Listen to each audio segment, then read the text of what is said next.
When people talk about the Beatles, they often celebrate the genius, the innovation, and the groundbreaking albums that shaped modern music. But behind the scenes, not every record was treated with the same respect. For George Martin, the man often called the fifth Beatle, and the producer behind their greatest works, there was one album that he described in harsh terms, an album he said was filled with junk. That record was the White Album. By 1968, the Beatles were no longer the unified force they had been just a few years earlier. The White Album, officially titled The Beatles, was the product of a group fractured by egos, rivalries, and exhaustion. Unlike earlier records, where Martin played an essential guiding role, here he was often sidelined.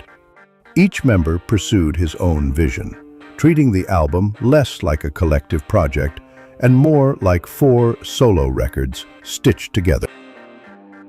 For George Martin, this was chaos.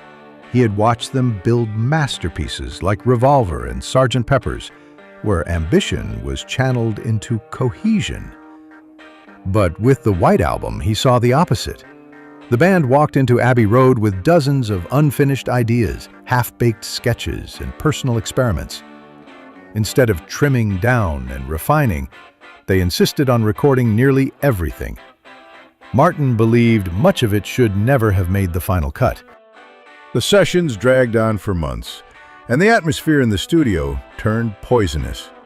John Lennon was increasingly detached, showing little interest in collaborating with Paul or George.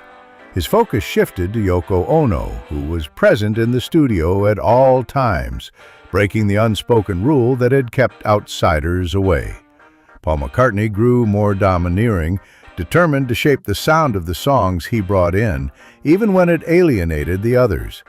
George Harrison was quietly frustrated, his own material treated as an afterthought.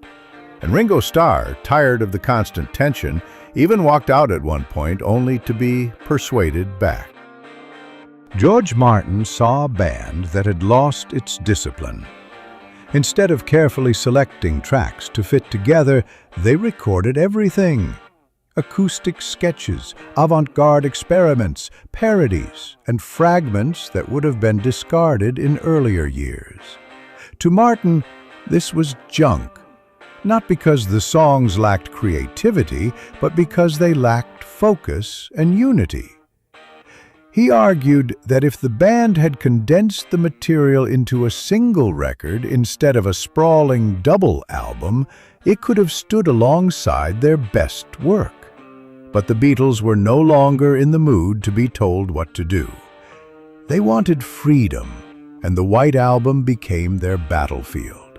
Each member insisted on his own space, even if it meant working alone with engineers instead of with the group.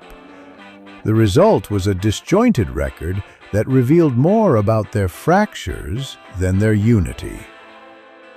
For listeners, the White Album became both fascinating and frustrating. Some saw brilliance in its variety, a chaotic snapshot of a band unraveling. Others, like George Martin, saw wasted potential, a masterpiece buried under excess. The irony is that despite Martin's frustration, the White Album went on to be one of their most talked about records. Fans debated its genius and its flaws, critics were divided, and for the Beatles, it marked the point of no return. The unity that had once defined them was gone, replaced by competing egos and separate identities.